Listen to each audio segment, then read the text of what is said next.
Okay, good day mga kabonyok. Andito naman inyong lingkod, si Kuya Jborn's World. May panibago na naman akong i-share sa inyo. Personal na gamit lang naman natin. Okay? So, i-share ko sa inyo pala mga kabonyok. Ito ang ating SICK 100 watts na charger head. Okay? So syempre, kaya ako bumili nito. Kasi nahirapan tayo mga kabonyok bumili ng magbitbit sa bag. Napakarami natin ng charger head. So, kailangan syempre natin ng Type-C. Siyempre, dalawang Type-C natin. Bumili tayo ng dalawang Type-C na charger head. And then, hindi rin mawawala yung ating USB-A. Okay? Ganun. So, napakasikip sa bag. Okay? So, pagbibili tayo ng ganito. So, hindi na natin kailangan yung ganito. Magbitbit ng ganitong tatlong charger head. So, ang ginawa ko ng mga kabonyok, bumili tayo ng goodbye na yung ating charger head na tatlo. Okay? Bumili pala tayo ng charger head na saksakan ng Type-C to Type-C ay tatlo. And then, meron pang isang USB-A. Okay? Yung binili pala natin mga kabonyok na brand ay SICK, no? 100 watts. Ang kagandahan nito, pwede tayo mag-charge sabay-sabay na isa lang yung gamit nating charger head. Okay? So, ang kagandahan nito mga kabonyok, yung plug niya is foldable. Okay? Kagandahan. So, hindi siya hassle. Pag nilagay sa bag, hindi siya sasabit-sabit sa iba nating mga wire-wire. May dala syempre tayo ng kable. Okay? Ang kagandahan nito, compact. Tapos, temperature control, meron na rin siya. At ang kagandahan nito mga kabonyok, meron siyang circuit protection. Okay? Yan kagandahan nun. Ayan o. Huwag na natin patagil at pahabaan yung ating video. Maikli lang ito lang naman ito yung share ko sa inyo. I-share na unbox na natin. Okay.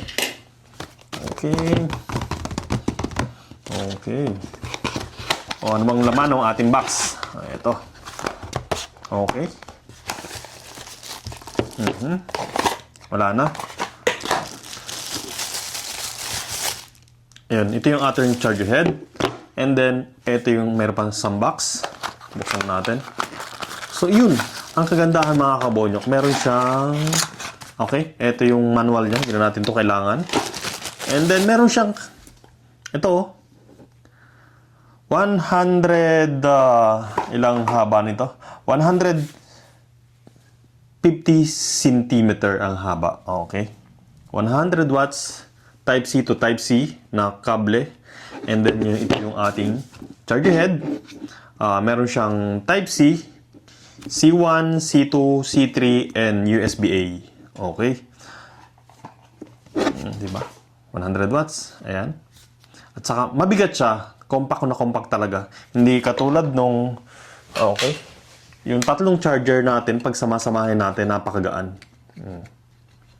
Yun o. Ang gaan. So, hindi na natin kailangan tong tatlong charger na to. Okay. Try natin. Isaksak. Okay, meron tayo rito saksakan.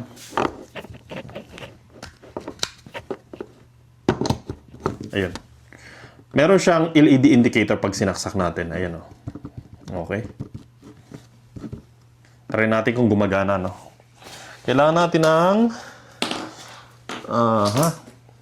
Asa na yung... Type-C to Type-C natin. Eto. iPhone pala to. Nandito. Hanap tayo ng ibang kable. Okay. Ito na lang. Gamitin pala natin yung sarili niyang kable. Okay. Gamitin na natin to. And then, saksak natin kung gumagana. Okay. Saksak natin tong ating DJI microphone. Ayun. Nagcha-charge mga kabonyok. Tapos, syempre, ilagay din natin yung ating USB-A kung gumagana. Try natin lahat. Okay. Yung ating headset para sa USB-A natin kung gumagana. Okay.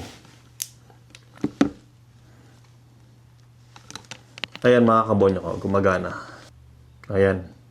Nakikita nyo, nagpula siya, nagcha-charge siya. Mapapakita sa inyo ibang charger. Lipat-lipat ko na lang na. Okay. Lipat-lipat na lang natin. Ito, lipat natin sa Type-C, C1. Okay. Na PD 100 watts. Ayun, charging. Tapos, yung C2 na try na natin, pero try natin uli. C2, 100 watts din. Okay.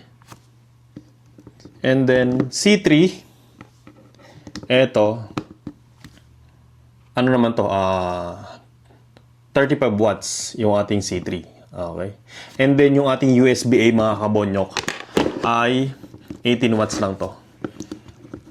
Okay. Nahihirapan si Kuya Burns World magbitbit ng charger, napakarami. Medyo maliit lang yung bag natin na dinadala natin sa trabaho. Oo. Kaya bumili tayo ng isang charger head lang. Ayan. Sulit na sulit talaga ito, mga kabonyok ko. Ayan. Tapos, yung gilid niya, all white. Tapos, yung USB niya, yung mga saksakan niya is gray yan. Tapos, may nakalagay dyan kung ilang watts. Ayan. USB-A, 18. Yung 3, 35. Yung 2, 100. At saka yung 1 is 100. Okay? Okay. Hanggang doon lang, mga kabon. Hanggang dito lang yung aking isi-share na video. Kasi personal naman natin gamit to. Ayan. Sulit. So, huwag kalimutan mag-subscribe sa aking YouTube channel, Kuya Burns World. Hit the bell para lagi kang updated sa aking i-upload na video. Maraming salamat. Bye-bye!